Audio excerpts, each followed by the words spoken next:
నాకు గాని, మా టీమ్‌కి గాని కొండంత బలం ఏంటంటే, మీరిచ్చే ఒకే ఒక్క కామెంట్, గుడ్ ఇన్ఫర్మేషన్ అని ఒక్క కామెంట్ చేయండి అంతే. మేము ఇంతకుమించి ఏం అడగట్లేదు. ఆ కామెంట్ మాకు కొండంత బలాన్నిస్తది. ఒకే ఒక్క కామెంట్ చేయమని అడుగుతున్నా. ప్రభుత్వ రంగ సంస్థలో ఒక భారీ నోటిఫికేషన్ అయితే పడింది. ఈ సంస్థల్లో ఏ జాబ్ నోటిఫికేషన్ మిస్ చేసుకున్నా, ఈ నోటిఫికేషన్ మాత్రం ఎట్టి పరిస్థితుల్లో మిస్ చేసుకోవద్దు. భారీ సంఖ్యలో వేకెన్సీస్ అనేవి ఉన్నాయి. ఎలాంటి ఎక్స్పీరియన్స్ అవసరం లేదు, ఇంటర్వ్యూ లేదు. మీ సొంత జిల్లా, మీ ప్రాంతంలోనే, మీ ఊళ్ళోనే కుదిరితే మీకు వచ్చేస్తుంది job. So online application process కూడా స్టార్ట్ అయిపోయింది. 40,000కి పైగా శాలరీ అనేది మనకి ఇస్తారు. సో ఇందులో ఈచ్ అండ్ ఎవ్రీథింగ్ కవర్ చేయడానికి ట్రై చేస్తాను ఈ వీడియోలో. సో చాలామంది ఏంటంటే లైక్ చేయడం మర్చిపోతున్నారు. చాలా ఎఫర్ట్ పెట్టి అప్డేట్ ప్రొవైడ్ చేస్తున్నాం మేము. సో ఒక లైక్ ఇచ్చేయండి. ఒక 1000 లైక్స్ టార్గెట్ పెట్టుకున్నాం మేము. ఒక లైక్ ఇచ్చి వీడియో చూడడం మీరు కంటిన్యూ చేసేయండి. సో ఛానల్ని సబ్స్క్రైబ్ చేసుకుని వాళ్ళు సబ్స్క్రైబ్ చేసుకోండి. డీటెయిల్స్లోకి వెళ్తే, ఈ జాబ్ నోటిఫికేషన్ ద్వారా భర్తీ చేసినటువంటిది ఉద్యోగాలకు సంబంధించి ఎవరైతే అప్లై చేయాలనుకుంటున్నారో local language proficiency test conduct చేస్తారు. మీరు ఏ స్టేట్కి అప్లై చేయాలనుకుంటున్నారో ఆ స్టేట్కి సంబంధించిన లోకల్ లాంగ్వేజ్ మీకు రావాలి. ఆంధ్రప్రదేశ్, తెలంగాణకు సంబంధించిన లోకల్ లాంగ్వేజ్ తెలుగు కాబట్టి తెలుగులో చదవడం, రాయడం ఇవన్నీ వస్తే కనుక మీ అప్లికేషన్ మీరు పెట్టేసుకోవచ్చు. వేరే లాంగ్వేజ్ మాకు వచ్చు అంటే వేరే స్టేట్, ఈ స్టేట్ కాకుండా వేరే స్టేట్ కూడా మీరు అప్లై చేసుకోవచ్చు.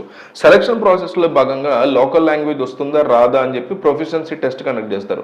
దీని ద్వారా కస్టమర్ సర్వీస్ అసోసియేట్ ఉద్యోగాలకు సంబంధించి అప్లికేషన్ ప్రాసెస్లో భాగంగా ప్రీ ఎగ్జామినేషన్ ట్రైనింగ్ కూడా వాళ్ళే ప్రొవైడ్. ప్రీ ఎగ్జామినేషన్ ట్రైనింగ్ కావాలి అంటే అప్లై చేసేటప్పుడు ఎస్ఎన్ సెలెక్ట్ చేయాలి, లేదంటే నో అని పెట్టేసుకుంటే సరిపోతుంది.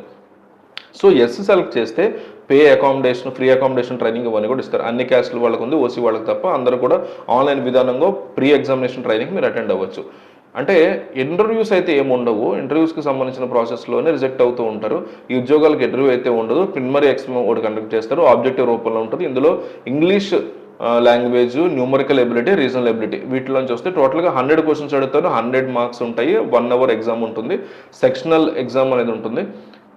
నెగిటివ్ మార్కింగ్ కూడా ఉంటుంది. అంటే ప్రతి రాంగ్ దానికి 0.25 మార్క్స్ అనేవి మైనస్ చేసుకుంటూ వెళ్తారు. సో నెగిటివ్ మార్కింగ్ ఉంది.